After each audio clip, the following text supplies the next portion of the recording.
Welcome to our second spring webinar in our ongoing Finger Lakes Forecast series. I'm Gay Nicholson, and I'm the president of Sustainable Finger Lakes. I'm so glad that all of you are here to join us today as we explore how changing climate conditions will increase the risk of wildfire in our region and what we should be doing to adapt and prepare for that. Our organization has been working since 2004 on the many challenges we face as our planet heats up and we scramble to find ways to slow it down while coping with so many interwoven impacts that are already hitting home. We've hosted climate-themed regional conferences and workshops and rallies and teach-ins over the decades, and our Finger Lakes Climate Fund is probably the oldest carbon offset fund in the country, and unique in that the offsets go out in grants to help lower income households pay for energy efficiency upgrades. Our Finger Lakes Forecast webinar series continues this work by offering a place where we can learn together about the many diverse ways climate change will impact our lives, our environment, and our regional economy. Our webinars are at noon on the first Wednesday of the month, but if you can't join us then, you can just register for our webinars and we'll send you a link to the recording.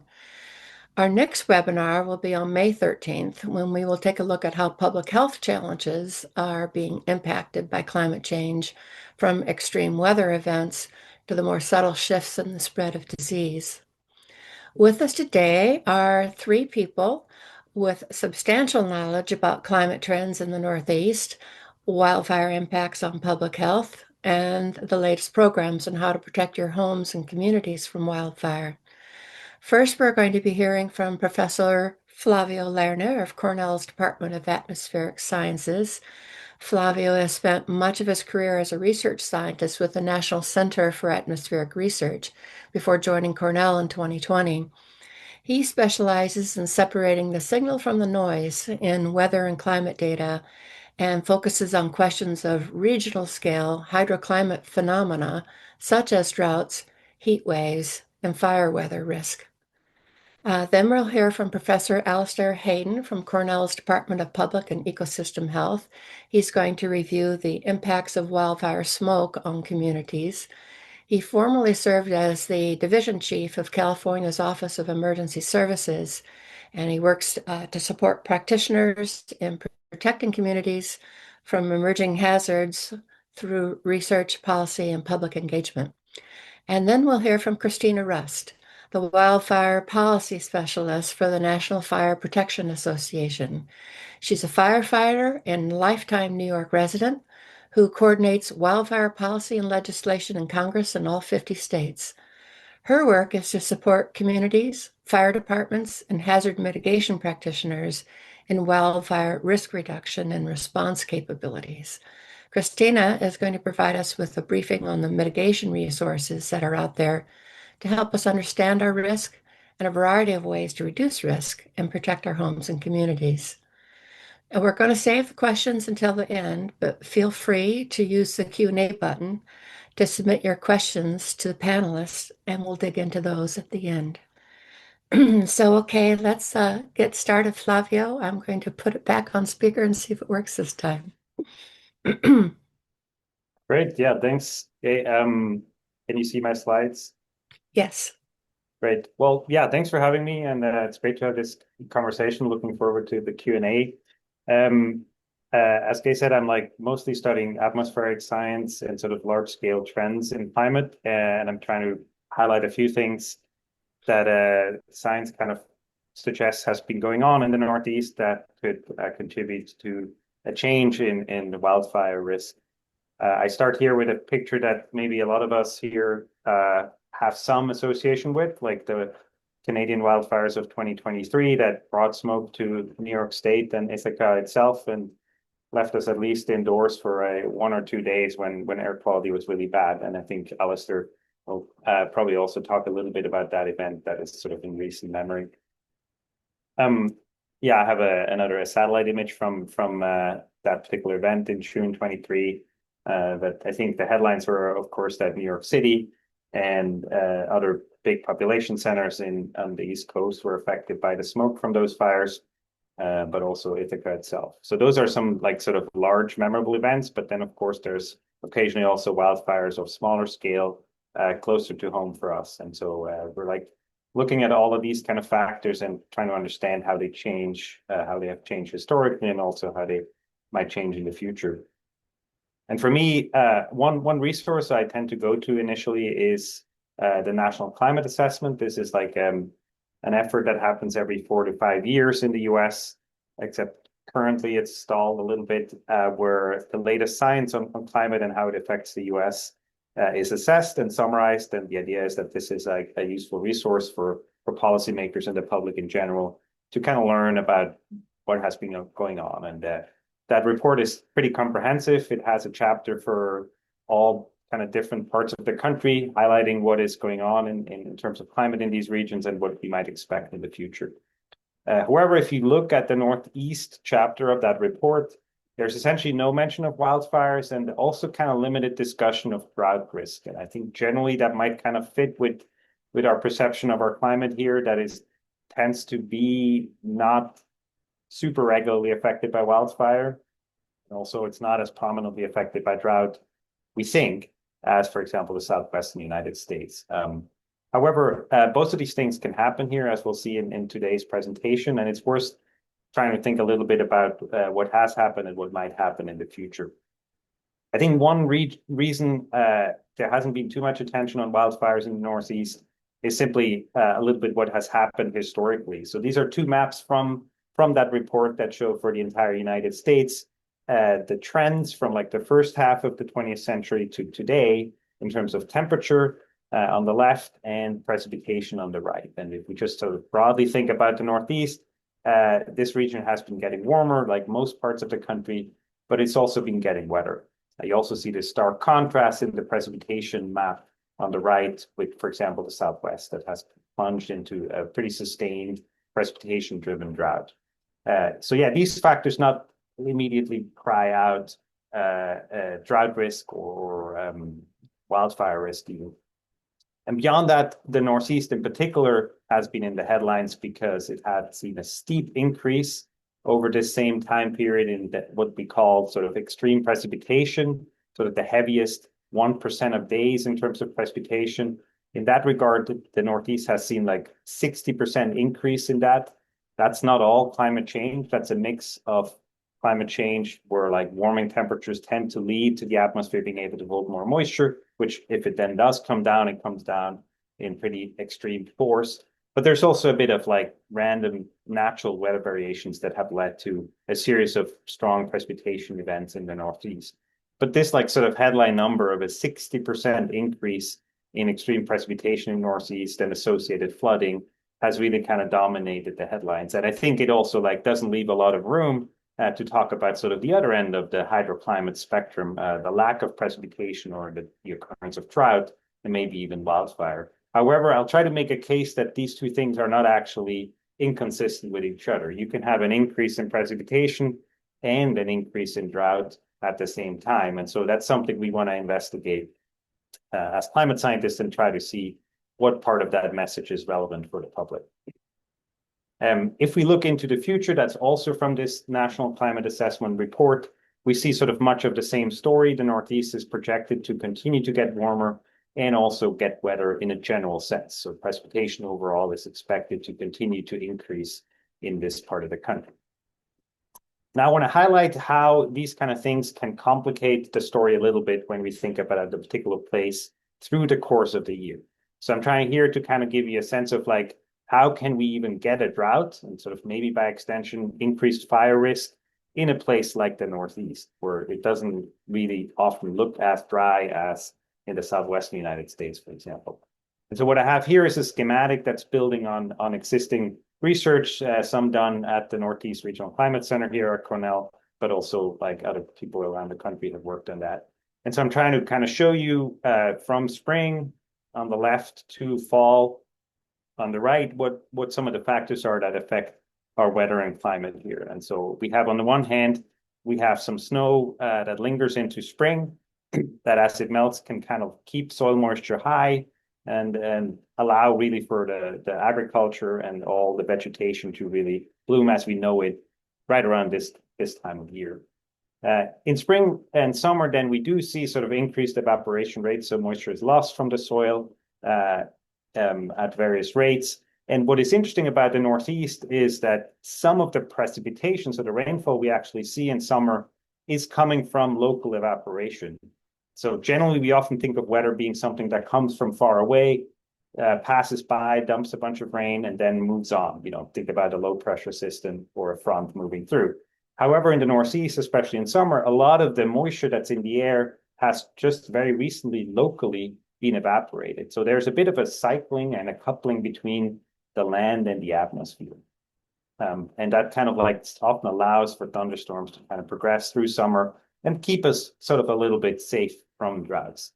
Now, one concern that this paper articulates, in particular the study, is that in a warmer climate, we should expect this snow buffer to kind of disappear earlier in spring. So that's kind of indicated here. And the warmer temperatures in general should actually allow to drain soil moisture a little quicker than in the current climate. And what that means once we move into summer is that there's potentially not as much moisture available to feed this mechanism where like moisture is actually coming out of the soil that then gets rained back down to us. And so this could actually lead to a more sustained drought throughout summer and leading into fall. That's one of the things we kind of expect not to happen every year in the future, but with a little bit increased frequency compared to today. And this kind of like then leads us also to thinking about, okay, given these conditions, what do we expect in terms of weather that might actually allow for wildfires to sort of like start or at least be more likely to start? And so other scientists have looked at this by looking at what's called a fire weather index, where like various meteorological variables that tend to indicate sort of an elevated fire risk, how those evolve through time. And this is a graph that is very similar, where like we're looking through the course of the year from January to December, how high this kind of fire weather index is. And we look at this in the present climate, and this is in this blue curve, and then a sort of an end of century, much warmer climate. And it very much kind of fits with what I just tried to convey, that there's a general increase of the chances of having this kind of fire weather in the northeastern United States. And the increase is largest in the fall, where we like start to have this chance for longer droughts that might start in summer, but linger into fall, and then kind of make us a little bit more susceptible to fire risk. Generally, again, this goes back to the beginning, the northeastern region, if we kind of plot this kind of same metric of like fire weather and how high these values are, the Northeast is not necessarily known to have the most fire risk sort of from a meteorological perspective, again, comparing to the Southwest. So you have these darker colors in the Northeast. So that's, again, why I think it's not necessarily on our radar, or it hasn't been until the last couple of years. However, there is not just a local climate, and I guess this goes all the way back to the beginning, where we talked about the 2023 fires in Canada that affected us maybe most prominently. It turns out the fire risk is expected to go up in a place like Canada quite a bit more rapidly than, let's say, in the northeastern United States. This has various factors.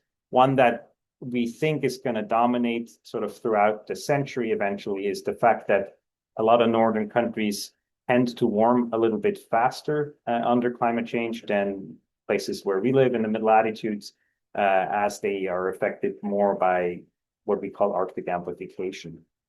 And so that, I think, has an equal chance of affecting us in the future, these kind of remote influences from Canada and the increased fire risk. There's various factors that complicate this story in practice, right? So like Canada has vast forests that are hard to get to. So if there is a fire, it is more likely to get out of control. So there's these factors that are much more related to human interaction with the environment, right? I've mostly spoken now to kind of like the weather and climate factors, which are often just one of many things that define, especially local fire risk. And so I'm looking forward to talking both how these broad factors that I've mentioned might interact with sort of the more local and then ultimately human factors that affect our fire risk here. Another component where I'm honestly not an expert, but I know from other studies that it has the potential to affect our local fire risk is pest infestations, invasive species that might thrive in a warmer climate in a place like Ithaca where they haven't thrived before. And one mechanism we've seen, certainly in the southwestern US, to be a big problem is invasive species that kill or damage vegetation that then, once it is dry in a drought, can really affect the escalation potential of any wildfire that might start. So that's definitely something to, I think, keep an eye on. There's various research on this, although it's a bit tricky to predict some of these effects because some of these invasive species have just been around for a few decades, so we don't have a super long track record. And I want to end here with just giving you an outlook of how it's looking for this year. This is a drought map for the northeastern United States, where we see that New York is not necessarily in drought at the moment.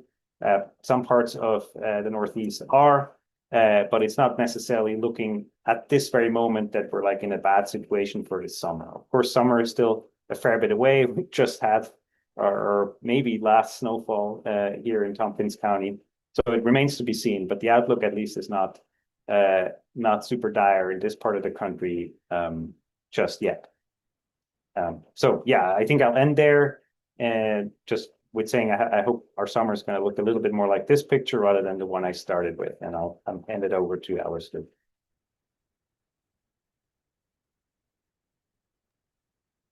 All right, thank you so much. I'm going to chat a little bit more about the wildfire smoke side of things. I actually trained as an earth scientist as well, so I also am starting off with an earth picture here, though Flavio's is much better, so I'm going to have to steal his, I think. So this also is a satellite image from June 2023 when we first got heavy wildfire smoke here. And let me just draw some labels. So we've got the clouds, we've got wildfire smoke plumes coming down from Canada. You can see, as they taper off, that's kind of where some of the individual fires are. And then here we've got the smoke in all across New York State. And this one is June 6th. So this was the first day when it got really bad and everyone was really starting to think about this topic. So we all know from recent memory that wildfire smoke is something that can happen in New York State. But I also want to go back into deeper memory and just remind that severe wildfires are something that has happened, does happen in New York State as well. So this is just looking through the New York Times records for mentions of wildfire smoke and wildfires. These are some of the known really bad wildfire years in New York. So 1881. I'm not a historian, so I don't have all the information about these, but it is interesting to just read old coverage of it. So 1881 was apparently a bad year. 1903 was a really bad year. There's all sorts of really wild reports in the New York Times about, as every man knows, you don't leave your house without an umbrella, but then this smoke is super weird. So it's just very interesting to read some of this old coverage. The smoke was so heavy then that they couldn't bring ships into the harbor, so folks were just stuck waiting out at sea for several extra days. So it has historically been an issue here. And then 1908 was another really bad year for wildfires within the state of New York, not just smoke coming from elsewhere. So this is a map from the 1903 wildfires in the Adirondacks. You probably can't really see a huge amount, but this outline is, I believe, the Adirondack Park. And then the red splotches are all the areas that burned in 1903. Kind of as Flavio was talking about, drought is a really big risk factor for wildfires. And so that year actually had a really bad drought up in the North Country. And some of the reports I saw indicated that for that region, at least, it was the lowest. The drought continued through the spring, and the May precipitation was the lowest ever recorded up there. And just the weather, though, itself is not enough. That kind of sets the stage. but what is credited with starting a lot of the fires was human activity. And so at the time, there was a lot of railroad activity, and the wheels would just shoot out sparks. The companies were supposed to have spark arresters on the outside of the trains. From what I read, they would rather just take the fines than do that. So they didn't have the spark arresters. At the time, agricultural practices was to do a lot of burning to clear your fields. And so that could also, the embers could blow and it could quickly become out of control. And then there also were reports of intentional just arson fires. And so that's how we get kind of this splotchy, there was a large number of wildfires throughout that season. And I think it's also just interesting and important to note this was spring wildfires. This is, April through June was when these severe wildfires were happening in the region. And I think that's part of why we have our spring burn ban here in New York, is to mitigate, this is surprising as it may seem, spring in New York can have some fire weather. And so we're not supposed to burn stuff for these months. Another risk factor at that time was the extreme winds. I don't know a lot of details about it, but in general, high winds are a huge risk factor for a little spark spreading more widely. So this is 1903. 1908 was an even bigger year, but I couldn't find a nice map to indicate just how big the fires were at that time. Key point, wildfires do happen here. I'm going to focus on smoke for the rest of the talk, though. And I just really want to just bring home this key message that the future will be smokier for a variety of reasons. And I also just want to talk about wildfires are a part of the natural ecosystem. So I'm here in a Department of Public and Ecosystem Health, and we think about the feedbacks between humans and the environment around us. And even New York ecosystems can be healthier with some amount of fire. And so unhealthy ecosystems can have more frequent, more intense fires that can lead to negative public health impacts, can affect our health. And there's kind of three big factors that are leading to this top line of the future will be smokier. So the first is climate change. As Flavio talked about, potential for more fire weather more frequently. But there are some other really important factors as well. And together, this is increasing our risk. It's not just one, it's multiple things. So another one is our historic fire suppression policies. So in the US, throughout the last 100 or more years, there has been a lot of focus on putting out wildfires as quickly as possible. This is a sketch from a paper that came out last year, kind of talking about how that policy has influenced our ecosystems and made them more likely to burn. So on the x-axis here, we have time over the last 400 years. On the y-axis, it's the average annual area burned, and this can be any location. I think people mostly talk about this out west, but this paper found that New York and I think most ecosystems across the United States are experiencing this, where the ecosystems evolved with some level of fire. In the late 1800s, we started a policy of suppression, just putting out wildfires as quickly as possible. And so that leads to this big decrease in the area burned. And you can see that they've drawn little trees here, and that's indicating a healthy ecosystem has a variety of age trees in their ecosystems. And as we suppress the burning, we end up with denser, higher fuel loads. And that then increases the risk that when a fire starts, it can spread very rapidly and become very intense. And so that's where we are in the present. We're with ecosystems that are queued up to burn. And we don't quite know exactly the trajectory that the future will take, but there is significantly increased risk moving forward, in part due to these historic policies. And the third one is another set of policies, is basically humans moving into higher risk areas. And this is often due to, some people just like to live in these areas. Sometimes it's people are priced, there's cheaper housing in these areas. And so some of our housing policy is also driving people into riskier areas. And so, yeah, just key takeaway that there's feedbacks between our human health and our ecosystem health. But to talk a little more about why people moving into higher risk areas matters, this is a map from a paper a few years ago about how wildfires start. And so the redder colors indicate that a higher fraction of the wildfires are started by humans, and the bluer colors mean that very few fires are started by humans, and it's mostly natural causes like lightning strikes. And so you can see throughout the US, and New York here, we're around 50%. But throughout the US, humans are responsible for a lot of wildfire starts. And this paper found, in fact, that 84% of all wildfires in the US and 44% of the total area burned could be attributed to human caused ignitions.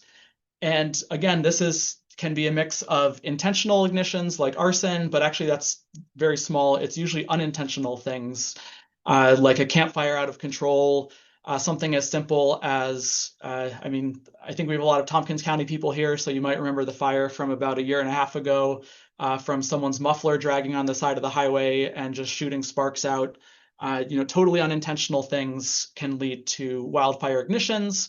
And so that people moving more into riskier areas means we're more likely to have this. And you couple that with the fuel loads and the weather, and it's just increasing our risk of wildfires and the smoke that comes from them. So wildfire smoke is bad for our health. We probably, I guess, we did survey people across New York, and in that 2023 smoke wave, almost everyone reported some symptom of that wildfire smoke, usually very minor things like eyes, a headache, extra fatigue, maybe you got a sore throat and cough.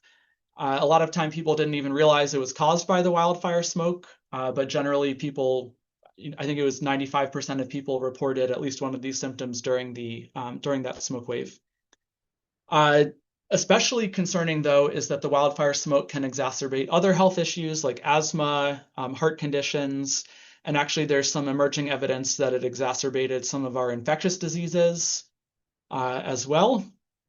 And one thing that really surprises folks is that actually the hazard from this is severe enough that we actually see more people going to emergency rooms, more premature deaths, and they're occurring during the smoke wave. It's not just impact down the road.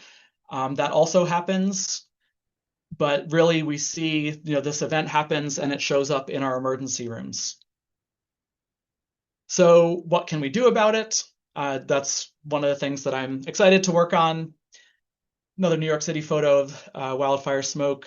And so kind of the three things that I talk about actually for most hazards. One is getting good data about what's going on around you, knowing how to protect yourself, and then knowing how to protect your community as well.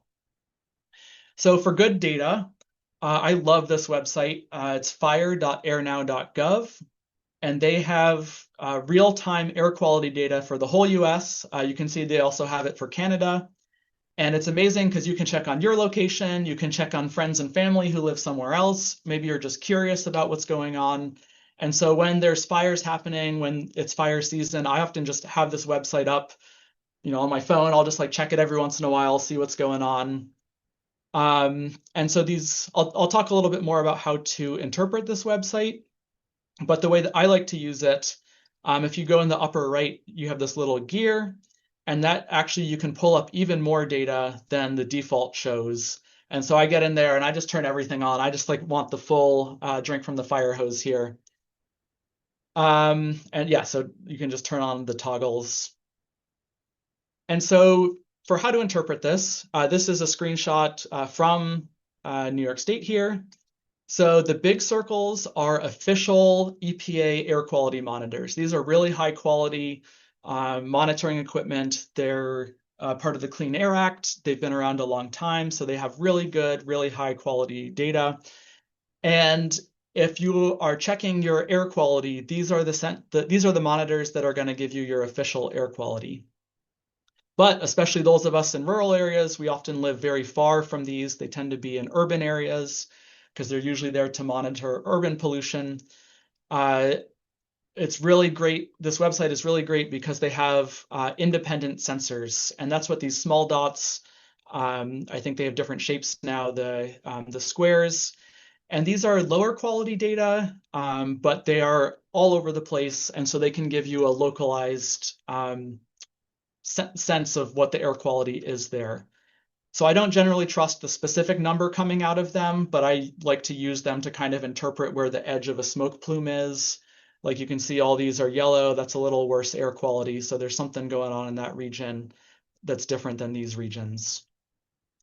And then the other thing I love to turn on is the smoke plumes. And so this gray is a smoke plume that's measured by a satellite. So it might not be smoke at ground level. People might not be breathing it, but it's somewhere in the atmosphere. And then just one action that people can take. These square sensors are things that you can buy. I know they're $300, so that's not affordable for a lot of people. But perhaps if you're part of an organization that has some budget for, looking out for your community, these things are amazing because you can purchase these sensors and then that data shows up on this official website. And so you can serve your community by getting one of these sensors and pointing your community to this website. Everyone has access to it. That's a project that we did with the Cornell Cooperative Extension, and we helped 29 counties across the state who didn't have any sensors. We helped them get sensors. And so this one is Purple Air, which was the main one available at the time, but there are several other companies that are available now. And feel free to contact me if you have questions about that. I'm happy to talk a little more about how to interpret these different data sources as well. So on just airnow.gov, it's going to give you an official air quality for your location.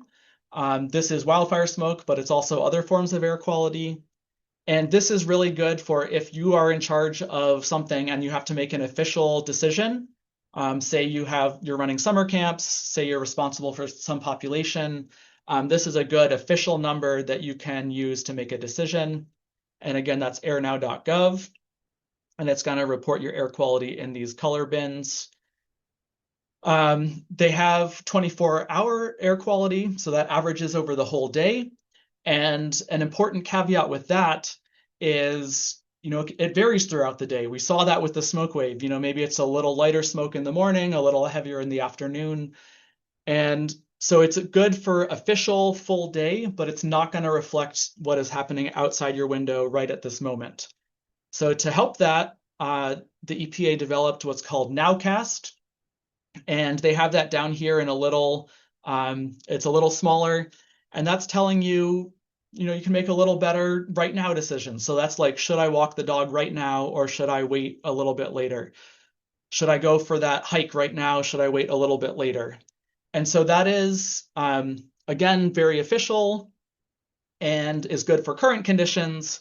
But a lot of this is based on those EPA monitors that are more in urban locations, and so they don't reflect folks in rural locations as well, if you're further away from that urban monitor. Here in Tompkins County, we do have one down on Connecticut Hill that maybe is close to some people, but otherwise, I think Syracuse is our closest monitor. And so then if you're really interested in the hyperlocal data, that's where we recommend looking at some of those off-the-shelf sensors that you can purchase. There's some issues with these because they actually perform poorly in smoke conditions. And so the number that comes out of that monitor is actually likely to be wrong. And so that's why I really like recommending that you go to this EPA website, because they apply a correction factor to those commercial sensors. And so even if you have it, the number coming out of that thing that is sitting next to you, you have to be careful interpreting it. And so it's better to install that and then go to this official EPA website. And that's great because it's your very local conditions. Great. And then just actions you can take. So that's the data portion. Real time, that website's amazing. Again, that's fire.airnow.gov. And then when the air quality is bad, there's a couple of different recommendations that you can do. So the most important one is being able to clean your air. I love these do-it-yourself air cleaners. It's literally just take a furnace filter and duct tape it to a box fan. It's very simple, works well. A lot of research has gone into showing that these are safe, they're effective, and then it's great because you have full control over this device that you're creating. There's also off-the-shelf ones that you can purchase, but they're much more expensive. And then if you're in charge of communicating risk to your populations or making decisions for, again, maybe a camp that you run, they've converted these air quality index into color flag readings, and these kind of recommend whether you should be doing outdoor activities or whether you should be moving your activities indoor. And one important thing to remember that when we're working with populations is that sending people home is not necessarily the best action because not everyone is going to have cleaner air at home. If you're in charge of a school or a camp, the air quality in your building might actually be better than a lot of people have at home. And so that's a big question that we often get is like, should I just cancel? Know your population and really take that into account if you're sending them into a riskier area. We've got a lot more information on our website, so that's blogs.cornell.edu/wildfire. We have this there as well as a bunch of other links about the public health impacts. And I'm, of course, here to support you, so please take down my email, send me a note if you have any questions. The future will be smokier, and I'm happy to work with you for what makes sense in your community. So with that, I'd like to hand it off to Christina. Thank you so much. So let me just get my slides up here. Okay. Great. Awesome. So today I'm going to be explaining how we can actually be reducing the risk for wildfire and these wildfire related issues in our own communities. And wildfire is one of those things where it can sort of feel like a hopeless situation for a lot of us. What can I really do if there's a wildfire? But the answer is there's actually quite a bit. So I want to show you some pictures. These look like kind of typical wildfires that you'd see anywhere. But the interesting thing about these is that these are all from New York. The picture on the left is from the Jennings Creek fire. This was back in 2024 on the border of New York and New Jersey. It was around just under 6,000 acres, and it was our largest wildfire in the state since 2008. It killed a forester, and it threatened 180 homes in New York. Then the photo in the top right, this is a fire from 2018 in Catskill. It was a wildfire that burned and destroyed 27 homes and had over 600 firefighters on scene. And this photo from the bottom right is one of the more recent photos of larger scale wildfires in New York. And this was in Suffolk County, and it blazed hundreds of acres. So again, in the Northeast, we don't really think of wildfire as being our problem, right? Maybe we understand that smoke is something tangible that we see a lot. But the truth is, we actually have twice as many wildfire ignitions on the east than the west does. But we don't ever see it that way because they're so much smaller than these West Coast wildfires. And the other component is that we don't even call it a wildfire in New York. In the fire service, as a firefighter myself, I'll never get dispatched to a wildfire, but I couldn't tell you how many different brush fires or outdoor fires I've gotten calls to. But the truth is, those are all still wildfires themselves. But again, we don't use that word as often over here, so we don't even perceive it as the same kind of issue. So here are just a couple examples. This is actually a news headline from my area. I live in Albany, and this is from yesterday. Early morning brush fire under investigation. Now here's one from last week in Steuben County, 10-acre fire. And then one from Cortland County, also last week, brush fire. So what does our risk actually look like? Yeah, we have wildfires, but we call them brush fires. Yeah, they're a lot smaller, but what does that mean for us? What does that mean for residents? There are over 100,000 properties in New York that will have some risk of being affected by wildfire in the next 30 years. And right now, there's 80,000 properties that are at risk right at this moment. And that's almost 12% of properties in the entire state. So again, like we saw in the Jennings Creek fire, 100 homes were threatened. This was a really big fire, again, the largest since 2008. But aside from the actual threat of fires that we're seeing, we have one of the highest mortality rates from Canadian and Western wildfire smoke in the country. So we have these large-scale wildfires. We have these destructive wildfires. And we know that wildfires are inevitable. They're going to happen. And in a lot of ecosystems, they're normal and they're necessary. Different plants need them in order to even propagate and to spread their seeds. But we also know that once those fires get out of just the wildland, just brush, just nature, and they come into homes, into neighborhoods, it can ignite hundreds of structures very, very quickly. And when we have hundreds of homes on fire all at the same time, there's no suppression system in the world that can stop those kinds of losses. But that doesn't mean we stop and give up. That just means we have to refocus our efforts. Largely, that relies on us doing mitigation and prevention before we even get to the point of destruction and loss. We can reduce the potential fire intensity by managing vegetation, so things like our trees, our forests, and we can largely reduce the structure's ignitability, like our homes or our apartments, our schools. And ultimately, that'll help us stop this transition from the wildland into an urban fire, like what we see out in California. So one of the cores of mitigation is community education.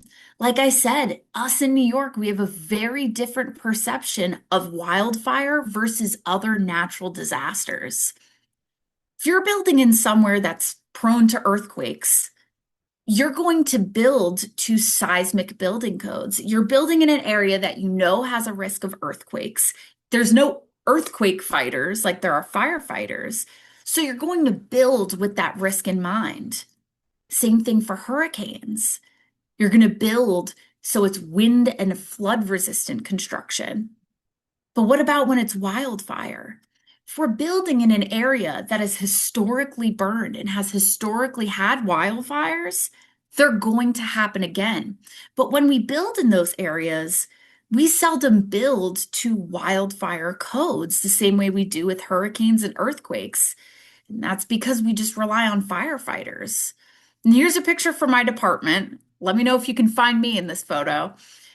But of course, we're going to come and we're going to do our best to help you and your family and preserve your property and your belongings. But again, there's no suppression system in the world that can stop dozens and hundreds of structures ablaze at once. So a lot of people start to wonder, how am I supposed to take action? Maybe you're not a firefighter. Maybe you've never seen a wildfire before. And that's where NFPA comes in. So I'm the Wildfire Policy Specialist for the National Fire Protection Association, which is a global nonprofit. And we play a pretty big role in helping to end disaster from wildfire. Again, not ending wildfire. That's a very normal part of our ecology, but ending disaster. And that's largely through Wildfire Preparedness Day, Outthink Wildfire, and Firewise USA.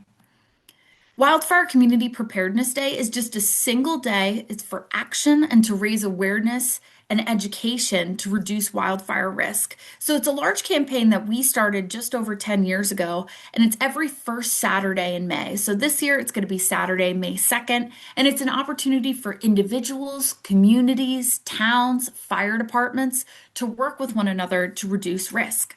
And there's a lot of different ways that you can participate. So here's an example from Tennessee just this past year. There's two different photos here from two different locations and how they choose to participate. So on the left, this is at their local Touch a Truck event.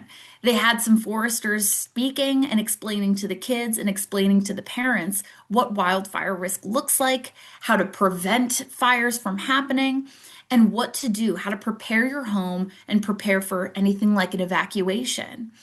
Then on the right, they had a community wood chipper day. So the community rented a single wood chipper. They went around to their neighbors' homes, helped collected dead brush, raked leaves, things like that, put them in the chipper or towed them away.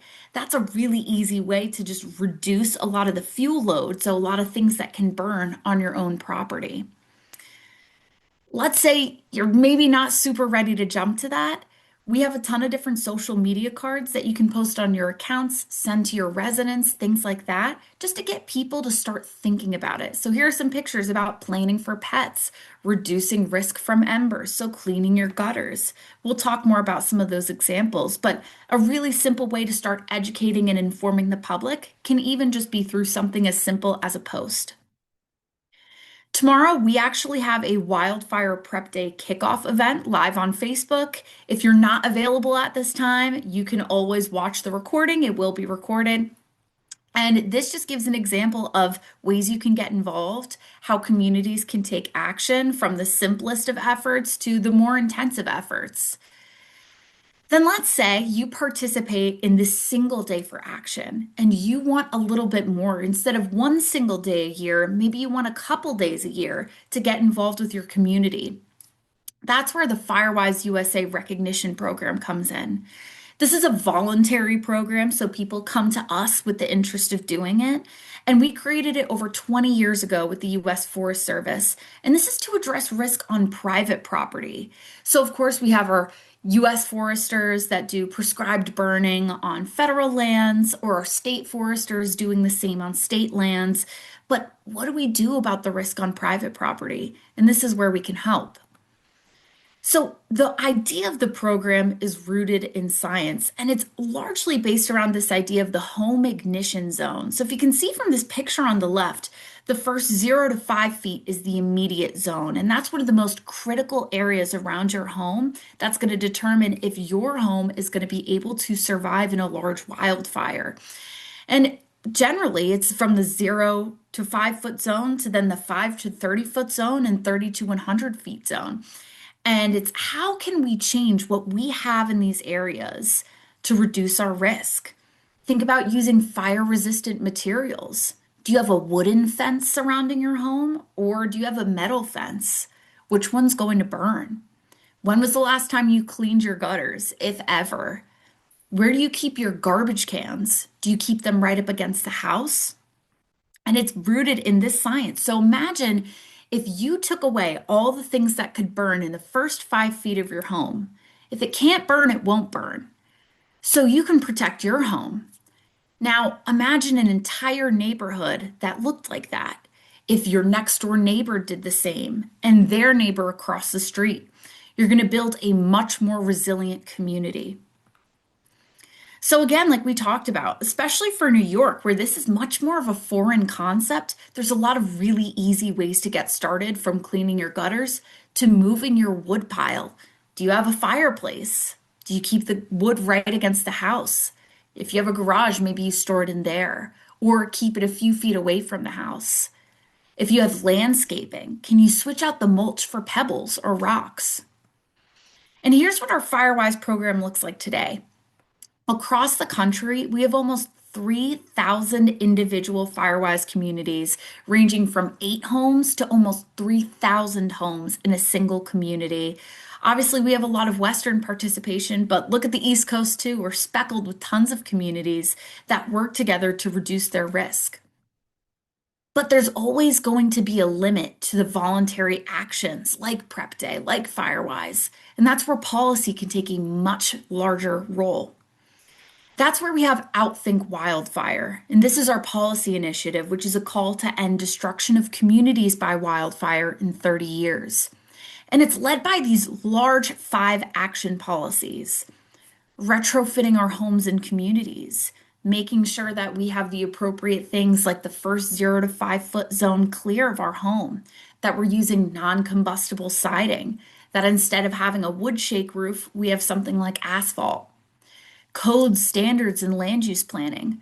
Where are we building? Are we building in a place that's already burned previously? Are we setting up these homes and these residents to fail and to burn? Training and equipment for our local fire departments. Do they know how to respond? Do they have the equipment to respond and do so as safely as possible for the community and for themselves? Landscape management. How are we looking at our state-owned, our locally owned, our federally owned lands? Are we clearing out the appropriate brush that's dead and that's going to increase the fuel load, right? If it can burn, it will burn. And public education, one of the biggest components. How are we educating our public? Do they know their role and what they're able to do to actually take action to reduce their risk? So, a lot of this stuff has been a long conversation out west, but that doesn't mean that New York isn't doing anything. So, here are a couple examples of some of our local and state-based innovators, I like to call them. You can do a community wildfire preparedness plan. So every 5 years, a county has to do their hazard mitigation plan, but you can do a community wildfire preparedness plan anytime you want. And plenty of places in the state are already doing them. New York City, Suffolk County, Ulster County just started theirs. And maybe it's through education. Maybe you weren't ready to take a full step and do a CWPP. Albany County just ran a civilian wildland fire course. It educates civilians in the area on what the fire service is like, how to understand wildland fire, preventative measures, community-based programming, like we talked about with Firewise or Wildfire Prep Day, and is also used as a mechanism for recruiting people to the local fire service. The New York State Office of Fire Prevention and Control, they just started paying firefighters to take a newly chartered basic wildland fire suppression course. It's run in part with the New York State DEC. And this is one of the few classes they're even paying people to take in the fire service. And I think that's pretty indicative of what our risk is starting to look like. That of the 3 or 4 classes out of hundreds that the state offers, this is one of them that they're paying people to take, and even through prescribed burning and prescribed fires. So, in our pine barren areas, that's a type of tree that needs to burn in order to propagate, or even in terms of fuel management. So, it won't cause a larger fire in the future if it does ignite. And they do this in Long Island and in the capital region. Another thing you can do is reach out to our New York State Firewise liaison. Let's say you're interested in starting a Firewise community yourself, or you want more information on what this looks like in New York. You can reach out to Captain Scott Jackson from the New York State DEC. He's our head go-to for anything like this to help you get started. Or you can reach out to me. I'm the Wildfire Policy Specialist, but I can help you with any of the things that I just listed, or I can get you to the right person and the right resources. And I'll pass back to Gay. Thank you so much, Christina. That covered a lot of ground. And thanks also to Flavio and to Alistair. So we'd like to open it up to for your questions and comments. Emily, do we have any questions that have come in from the audience? We just got one from Lisa, if you guys want to read it over and yeah, take a stab at it. Let's see, trying to get to that. For any New York Fire Service members on the call, the SFPE Foundation is bringing a wildland urban interface risk assessment and mitigation for fire service course to the New York Fire Academy on June 11th. Email me at ivanbusker at stsffoundation.org to learn more. Good to know. Good to know. So if anybody wants to ask a question, I don't know if you can unmute and ask the question. Emily, do you know if jump that's... in and add on what Christina was saying? So Yeah. the interventions that she's talking about are like heavily researched, and there are some amazing videos online from the National Institute of Standards and Technology, I think they're called NIST. They literally have a lab where they build 2-story houses and they shoot fire at it, and they're testing these different interventions. You know, we're just going to build 2 houses, shoot the flames at it. Like, how did this one do compared to this one? So it's like heavily supported by research, and also the videos are just really cool. Good to know, Alistair. Well, one of the things that I wanted to bring up was this issue of house insurance. Um, I'm sure many of the people on this webinar have heard about insurance companies having to kind of abandon California and Florida for um, fire risk and hurricane damage. And the um, the prognosis for that, I don't think is very high in our area, but I just wonder if that's been discussed in the field, Christina. Yes, thank you so much. So, something that we've seen from a lot of folks, if you're not as aware, again, we're much in our own kind of bubble in the Northeast.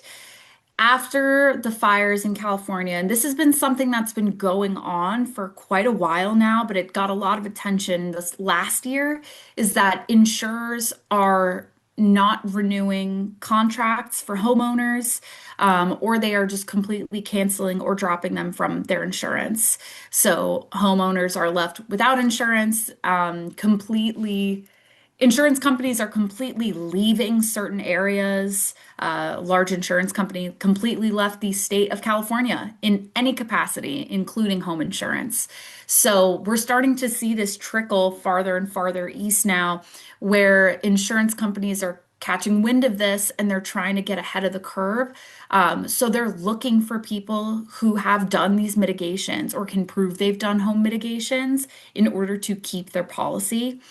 I was just in New Jersey and I actually spoke with some of their foresters there, and they're already hearing from residents that home insurance is becoming a concern, that they're having some trouble with policy renewals.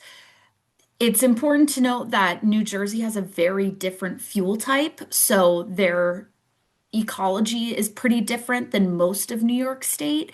But we do share a similar ecology in parts of New York with them, that we can start to see insurance for homeowners become a little bit more of a challenge than we've been used to previously. And similarly, with the increasing costs, with challenges maintaining policies, we could also see a national scale change in prices of policies as well to compensate for that. Well, we certainly see that just in, say, car insurance, where um, I haven't had an accident and people in my area haven't had accidents, but we're part of an insurance pool that covers downstate where there's a higher accident rate. So I would assume the same kind of distribution of risk, as happens for storm damage and wildfire Right. risk as And well. actually, similarly with car insurance, even in California, because of how many vehicles have burned in wildfires, that's also changing car insurance prices as well. Thanks. Do you Yeah. know if in context of the Northeast, like there's much talk of climate trends or weather trends in driving this, or is it a little more like, yeah, compensating for trends elsewhere where maybe the signal is more clear, like the Southwest? So, interestingly, I think this could largely be attributed to the administration change, where climate is not as much a part of the discussion when we're talking about wildfire risk, and the collateral damage from that. And we're seeing people really just talk solely about economic preservation as the driver for mitigation efforts and preparedness. I don't know if that answers your question, but just related to that. Well, I guess I was wondering, yeah, I mean, this is maybe more a question for insurance folks. Like, I mean, I know reinsurance companies pay a lot of attention to these longer term trends in climate and how they might or might not affect their particular portfolio. A little less clear on like what drives, yeah, changes in home insurance, in New York or New Jersey, if there's any talk about climate trends in that, or if it's all these other factors you mentioned. I've seen it more. So one of the largest environmental risks and disaster risks in New York State is flooding. So I've actually seen that a little bit more on the flooding side, but we are starting to see wildfire as part of the conversation a little bit more, but I don't know if it's directly acknowledged as a change in climate per se. Hmm. As a follow-up question, then I'm wondering if any of the insurance companies, from what I read about out west in Oregon, that if you do mitigation around your house and can, here's pictures of my house with nothing growing up next to the house, etc. I've done mitigation. Um, are any of the insurance companies offering to reduce your premium because, you're proven a lower risk? And does that also happen at the community level if you're a fire-wise community and can show we're doing what we can? Yes and yes. So there are many recorded scenarios recently within the last like 2 years or so where people called up their insurance agency and said, "Hey, by the way, did you know I'm doing X, Y, and Z activities to, home harden from wildfire?" And they'll be like, "Oh, I actually had no idea. Send us the pictures, tell us about what you're doing." And then they've reduced their rate. We are also seeing that, especially in California, with people who are members of Firewise communities. However, the biggest thing that we want to emphasize is that Firewise was not created for the purpose of retaining insurance or reducing rates, but we have seen a lot of insurers accept Firewise participation as a means of doing so. So a lot of insurers are trying to adapt, and they're trying to be really understanding and cognizant of community-based participation in programming. That's encouraging that there's a feedback loop that works to the advantage of people who are trying to be more prepared. Um, Emily, I just want to check in if there were any other questions that had come in. No other new questions. I know Flavio and Alistair, they both answered a few questions, so if anyone checks the answer tab, they can read those there. All right. One thing I'd like to just add on the insurance side. So I used to, when I worked in California, I helped support post-disaster recovery. And one of the big things we saw there, and I hear this from other places across the country, is that in a large number of cases, insurance doesn't actually make people all the way whole. And people are surprised that the insurance coverage that they thought fully covered everything, they still had significant financial gaps even after fully exhausting their insurance coverage. And so if this is something people are concerned about, I think one of the important recommendations is look at what your insurance policy actually covers. And a key, I'm not an expert on this stuff, but there are certain types of replacement. Maybe I should turn it over to Christina because she probably knows much more. But yeah, I mean, we're talking like hundreds of thousands of dollars gaps in many cases. It's significant. And I think one of the things that surprises people with wildfires is that most homes are just 100% gone. With other disasters, you can repair, the structure maybe is the same, but with wildfire damage, now taking the community perspective, when we map out the damage, it's like 90% of the homes, 95% of the homes are 100% gone, which we just absolutely don't see with any other type of disaster. Yeah, that's a really, really great point. And also, I love the suggestion of just check what your policy is. Call your agent whenever you want. That's what they're there for. That's what we tell a lot of people out west. Really interestingly, in the last year, Nevada actually just signed a piece of legislation that was endorsed by their insurance commissioner that that said insurers do not have to offer wildfire coverage for homes at all. There was no requirement saying that insurers did have to offer it, but the legislation literally said, "Hey, you don't have to require this if you don't want." And it was for the purpose of driving other insurance markets, and it was for the purpose of also trying to encourage, yeah, you could create a standalone wildfire policy that people could add on. But again, the issue is that we could see a lot of insurers be like, "Oh, I don't have to offer wildfire at all." And they just said explicitly, "I don't have to offer wildfire insurance. I'm not doing that. Bye." So our encouragement in Nevada has been talk to your agent, make sure your policy hasn't changed. If it's changed, learn about it. And I actually have a question for Alistair.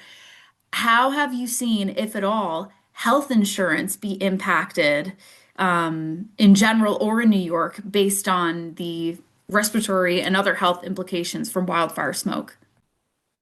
Um, That is such a fun question, and I am not aware of that being integrated yet, but I have been part of conversations where there's a lot of people thinking about this and thinking about, potentially I didn't convey the magnitude of the health impacts from wildfire smoke. So we talked about the severity, but just think about, those satellite pictures, how many people are being impacted at one time.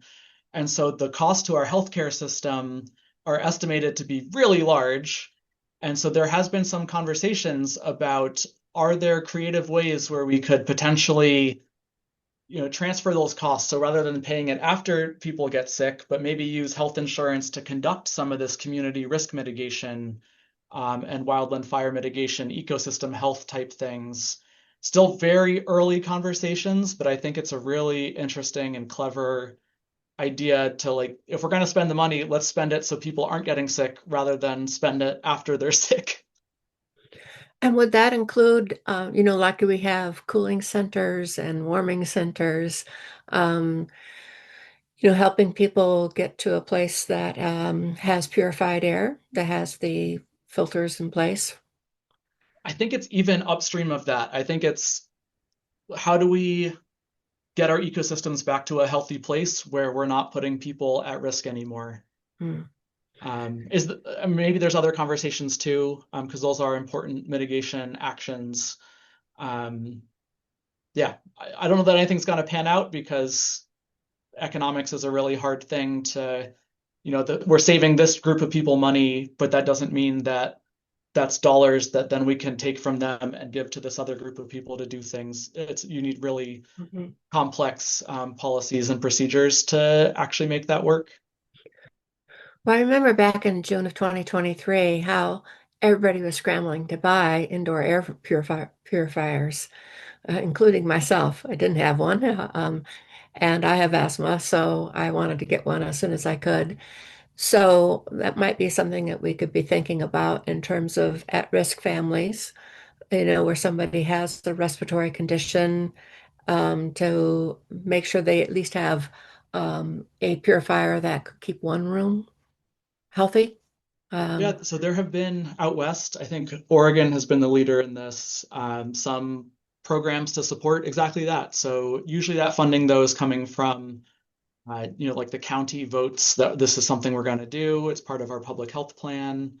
Um, I think I've also seen, I forget if it's air purifiers, but Oregon, I believe, at least was using Medicare and Medicaid funding for air conditioners. And so that's for extreme heat scenarios. And so it's kind of a similar thing where maybe we can even be writing prescriptions for this type of thing to prevent downstream impacts. So there are communities being creative with these things. I don't know. I know that Oregon had some difficulties with that because just buying a thing for someone doesn't mean they're going to use it. They ran into a lot of trouble with energy costs are high enough that if you give someone a new appliance to plug into their wall, they might not use it because they can't afford that extra bill. So there's a lot of things going on in how do we protect our communities. One last topic I wanted to bring up is forest pests. And from what I understand about Canada's forests, there's been a big increase in the fuel load there from bark beetles and other invading pests that have just killed thousands and thousands of trees, standing timber ready to burn. And we'll be sharing the links for what the folks over in Connecticut are doing at University of Connecticut. They've got this great story map that has looked at, they've just used the maps that are out there in general that looks at slope, southern slopes dry out faster. So watch out there. And then looking at where was the spongy moth damage the worst, crown death. And they just layer all these maps and it helps them identify where they might have some problematic parts of the community to keep an eye on or to go in and figure out how to reduce the fuel load. Um, our DEC mostly they're doing prescribed burns in the spring for habitat, to maintain grassland for grassland nesting birds and other species. So we're not really in a mode of reducing fuel load out there.